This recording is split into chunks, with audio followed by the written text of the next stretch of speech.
श्री संत गाडगे महाराज उच्च माध्यमिक विद्यालय लोहा जिल्हा नांदेड तर्फे आज HSC केमिस्ट्री प्रॅक्टिकलमधील एक्सपेरिमेंट नंबर 6 जो इलेक्ट्रोकेमिस्ट्री अंतर्गत येतो तो पाहणार आहोत। हा लॉंग एक्सपेरिमेंट आहे आणि हा 10 मार्कासाठी आहे। यामध्ये हा एक्सपेरिमेंट आपल्या रेकॉर्डमध्ये यामध्ये तुम्ही जर व्यवस्थित लक्ष देऊन पाहिलं तर मार्क्स कसे कसे आहे, डिस्ट्रीब्युशन मार्क्सचं कसं आहे पहा। की कंडक्शन ऑफ एक्सपेरिमेंट म्हणजे तुम्ही लॅबोरेटरीमध्ये येऊन एक्सपेरिमेंट केला परीक्षेच्या दिवशी की तुम्हाला 3 मार्क मिळणार। त्याचे ऑब्झर्वेशन्स म्हणजे आपण जे नोंदी घेणार आहोत ते ऑब्झर्वेशन नोंदवले तुम्ही आन्सर शीटवर तर 3 मार्क मिळणार आहेत आणि दिलेल्या टेबलमधले कॅल्क्युलेशन केले तर 3 मार्क आणि रिझल्टला 1 मार्क। यामध्ये ग्राफला मार्क नाही म्हणून आपण ग्राफ पाहणार नाही।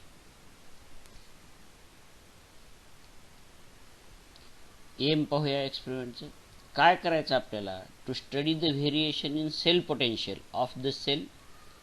झिंक आणि कॉपरचा सेल बनवला आपण इथे आणि त्याचं फक्त आपण कॉपर सल्फेटचं कॉन्सन्ट्रेशन चेंज करत राहणार आहोत दिलेल्या टेम्परेचरला, रूम टेम्परेचरला, आणि सेल पोटेन्शियलवर काय फरक पडतो ते। यासाठी आपल्याला केमिकल्स वापरायचे आहेत। 1 मोलार झिंक सल्फेट हे कॉन्स्टंट आहे। त्याच्यानंतर आपण वेगळ्या कॉन्सन्ट्रेशनचे कॉपर सल्फेट सोल्युशन वापरणार आहोत, हे तुम्हाला आम्ही प्रोव्हाइड करणार आहोत। हा जो गॅल्व्हॅनिक सेल आहे तो कसा सेटअप करतात ते आधी पाहूया आपण काय करणार आहोत। जे दिलेलं झिंक सल्फेटचं सोल्युशन आहे त्या झिंक सल्फेटच्या सोल्युशनमध्ये हा झिंक रॉड आपण बुडवणार आहोत आणि कॉपर सल्फेटच्या सोल्युशनमध्ये कॉपर रॉड बुडवणार आहोत। म्हणजे copper metal in contact with copper ions आणि zinc metal in contact with zinc ions. इथे झिंक हा ॲनोड म्हणून काम करेल आणि त्याच्यावर निगेटिव्ह चार्ज असेल आणि हा कॉपर कॅथोड म्हणून काम करेल आणि त्याच्यावर पॉझिटिव्ह चार्ज असेल। आपल्याला व्होल्टमीटर लावायचं आहे आणि ह्यांचे कॉन्सन्ट्रेशन्स बदलले, ह्यांचे वेगवेगळे कॉन्सन्ट्रेशन्स जर केले तर काय फरक पडतो ते पाहायचं आहे। आजच्या एक्सपेरिमेंटमध्ये आपल्याला फक्त कॉपर सल्फेटचंच कॉन्सन्ट्रेशन बदलायचं आहे। हा जो सेल आहे यामध्ये आपण साल्ट ब्रिज वापरलेला आहे। हा सेल साल्ट ब्रिज वापरून पण बनवता येतो। गॅल्व्हॅनिक सेल आपण असा पोरस पार्टिशन, तेच सगळे अरेंजमेंट आहे। Copper in contact with copper ions, zinc in contact with zinc ions, पण हे इथे साल्ट ब्रिज वापरायच्या ऐवजी इथे आपण हा इथे मध्ये दिसतो तो पोरस पार्टिशन वापरला आहे। तिसऱ्या प्रकारे हा तिसरा प्रकार कॉपर कंटेनर्स घेतले आपण, हा झिंक रॉड घेतलाय आणि हे जे इथे दिसायला लागले आपल्याला पांढऱ्या कलरचं कंटेनर हा पोरस पॉट आहे। असे 3 प्रकारे आपण गॅल्व्हॅनिक सेल सेटअप करू शकतो। आपण यापैकी हा प्रकार वापरणार आहोत आपल्या लॅबोरेटरीमध्ये इझी आहे म्हणून आणि आपल्याला आता प्रत्यक्ष एक्सपेरिमेंट करायचा आहे। एक्सपेरिमेंट नंबर 6 साठी लागणारे केमिकल्स आहेत 1 मोलार झिंक सल्फेट, त्यानंतर कॉपर सल्फेटचे 5 वेगवेगळ्या डायल्युशनचे आपल्याला सोल्युशन्स पाहिजे। आपण जे पहिलं सोल्युशन घेणार आहोत ते 0.2 मोलार कॉपर सल्फेट सोल्युशन घेणार आहोत आणि पुढचे सोल्युशन त्याच्यापेक्षा निम्मे हाफ कॉन्सन्ट्रेशन असलेले म्हणजे 0.2 नंतर 0.1, त्याच्या हाफ 0.05, त्याच्या हाफ आणि त्याच्या हाफ असं हे डायल्युशन्स असलेले आपण सोल्युशन्स घेतलेत। असे एकूण 5 कॉपर सल्फेटचं सोल्युशन्स आणि 1 झिंक सल्फेटचं 1 मोलारचं सोल्युशन घेतलेलं आहे। यासाठी आपण काय करणार आहोत, हा सेल सेटअप करण्यासाठी कॉपर कंटेनर घेणार आहोत आणि हा पोरस पॉट घेणार आहोत। कॉपर कंटेनरमध्ये आपण कॉपर सल्फेट सोल्युशन टाकणार आहोत एकाने वेगवेगळ्या कॉन्सन्ट्रेशनचे आणि ह्या पोरस पॉटमध्ये हा झिंक रॉड बुडवलेला आहे, तुम्हाला दिसतो हा झिंक रॉड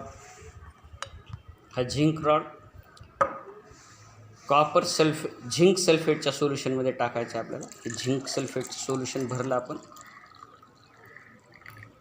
पोरस पॉटमध्ये झिंक सल्फेटचं सोल्युशन आणि त्याच्यामध्ये हा झिंक रॉड त्याच्या कॉन्टॅक्टमध्ये आहे। या कॉपर कंटेनरमध्ये आपण कॉपर सल्फेट सोल्युशन टाकणार आहोत। पहिल्यांदा आपण 0.2 मोलार कॉपर सल्फेट सोल्युशन टाकणार आहोत आणि यामध्ये हे पोरस पॉट ठेवला की ज्याच्यामध्ये zinc in contact with zinc sulphate solution आहे। आता आपल्याला ह्या सेलमध्ये काय आहे की ह्या पोरस पॉटमध्ये zinc in contact with zinc sulphate आणि ह्या इथे कॉपर सल्फेटच्या कॉन्टॅक्टमध्ये कॉपर आहे. आता आपण EMF किती डेव्हलप झाला ते पाहणार आहोत. जो ह्या मल्टीमीटरचा ब्लॅक वायर आहे तो आपण झिंक टर्मिनलला लावणार, कारण झिंक हा निगेटिव्ह आहे, आणि रेड कलरचा आपण वायर हा कॉपर टर्मिनलला लावणार. हे असं लावल्यानंतर आपल्याला इकडे पोटॅन्शियल किती डेव्हलप झालं, EMF किती डेव्हलप झाला हे लिहून घ्यायचं, मोजायचं. हे पहा 0.2 मोलार कॉपर सल्फेट सोल्युशनच्या वेळी 1067 मिलीव्होल्ट एवढे हे तयार झाले, म्हणजे 1.68 व्होल्ट तयार झाले. हे आपण लिहून घेतलं. हे इथे हा मल्टीमीटरचा नॉब जो आहे तो 2000 आहे. 2000 मिलीव्होल्ट मॅक्झिमम आपण मोजू शकतो. पहा मग ह्या इथे 1068 म्हणजे 1 पॉईंट, यावेळी 1.68 एवढं पोटेन्शियल EMF इथे डेव्हलप झाला. लिहून ठेवूया आपण. यानंतर पहिली रिडिंग झाल्यानंतर तुम्ही कॉपर सल्फेटचं सोल्युशन,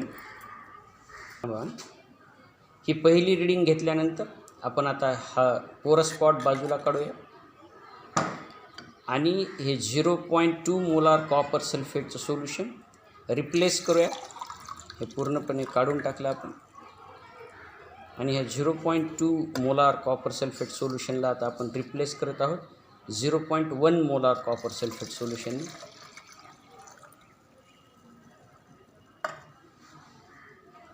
झिंक सल्फेटचं कॉन्सन्ट्रेशन कॉन्स्टंट आहे, म्हणून तेच आपल्याला इथे पुन्हा पुन्हा वापरायचं आहे. चला अजून एकदा रिडिंग घेऊया. निगेटिव्ह टर्मिनल ब्लॅक वायर लावायचा आपल्याला झिंकला, आणि पहा इथे आता फरक पडलेला दिसतोय आपल्याला रिडिंगमध्ये. इथे 1062 म्हणजे 1.062 व्होल्ट एवढं EMF इथे नोंदवलेलं आहे आपण, कॉन्सन्ट्रेशन 0.1 मोलार असताना. यानंतर पुन्हा तीच प्रोसिजर, रिप्लेस करायचं आपल्याला solution 0.05 molar copper sulphate solution घेऊया आपण कॉपर कंटेनरमध्ये.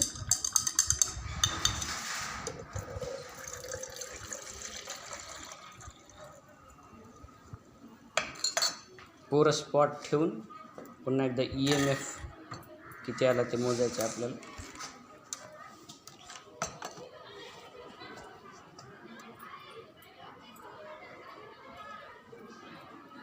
1.054 व्होल्ट एवढं EMF इथे नोंदवलेलं आहे आपण, जेव्हा कॉपरचं कॉन्सन्ट्रेशन हे 0.05 होतं तेव्हा. आता हे रिप्लेस करूया आपण पुन्हा एकदा, तीच प्रोसिजर. आता आपण 0.25 मोलार कॉपर सल्फेटच्या सोल्युशनसोबत किती EMF येईल ते पाहायचं.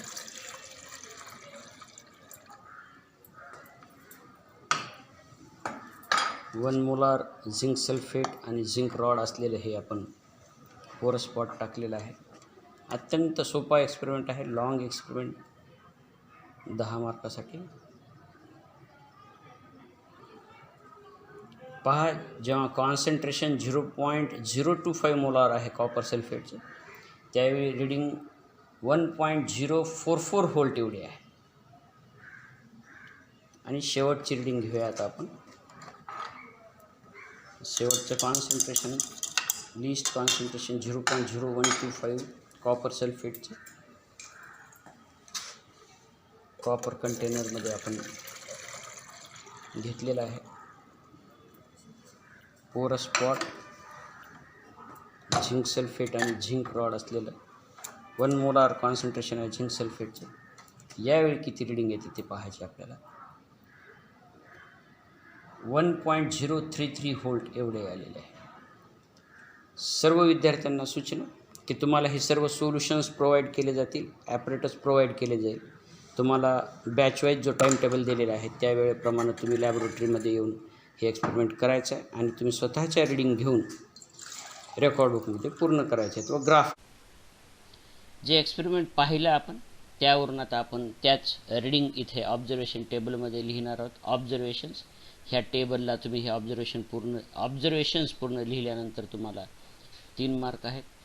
ह्या इथे लॉग काढायचा आपल्याला ह्या व्हॅल्यूचा, log of concentration of copper ions. हे कॉन्सन्ट्रेशन्स दिलेत वेगवेगळे, आपण हे कॉन्सन्ट्रेशनचा लॉग काढायचं. तर हे ह्याचं लॉग काढायचं आहे, इथे लिहिलं आपण. हा 0.2चा लॉग एवढा आला.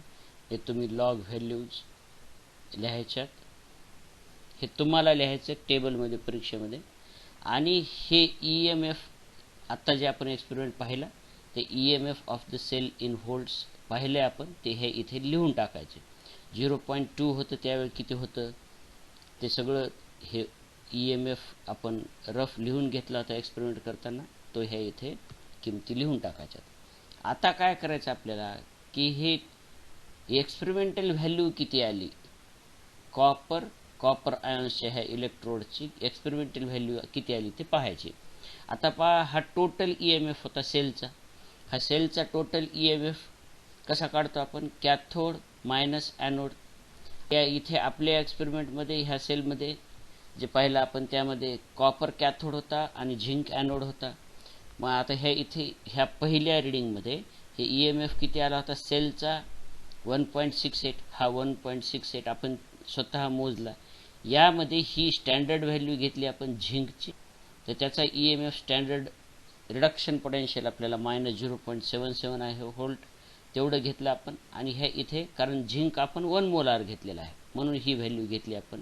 आणि आता हे कॉपरचा जो EMF आहे त्यावेळी किती डेव्हलप झाला, कोणत्या कॉन्सन्ट्रेशनला 0.0 मोलारला किती डेव्हलप झाला हे काढायचं असेल फक्त कॉपरचं, तर आपल्याला हे इक्वेशन वापरावं लागेल. किमती ठेवून आपण कॅल्क्युलेशन केलं तर 0.298 व्होल्ट एवढं पोटेन्शियल डेव्हलप झालं. ते आपण हे इथे लिहूया. या प्रकारे आपण हे सगळे व्हॅल्यू काढणार आहोत. या टोटल पोटेन्शियलमधून, सेलच्या पोटेन्शियलमधून आपण पुन्हा झिंकचं पोटेन्शियल -0.77 केलं तर हे एवढं मिळालं आणि ह्याप्रमाणे कॅल्क्युलेशन केले. आता जर तुम्ही व्यवस्थित ऑब्झर्व केलं तर पहा की या कॉलममध्ये आपण जे कॉन्सन्ट्रेशन घेतले होते कॉपर सल्फेट सोल्युशनचे ते असे डिक्रीजिंग घेतले होते, वरचेवर कमी हाफ पहिल्यापेक्षा हाफ कॉन्सन्ट्रेशन घेतलं होतं. आणि हे इथं कॉन्सन्ट्रेशन आपण डिक्रीज करत गेलो तर इकडे ह्या शेवटच्या इथे किंवा ह्या सेलमध्ये सुद्धा आपल्याला दिसायला लागले की कॉपर इलेक्ट्रोडचा किंवा सेलचं पोटेन्शियल सुद्धा वरचेवर डिक्रीजच झालेलं आहे. मग आपण रिझल्ट लिहूया की EMF of the cell decrease in concentration of copper ions.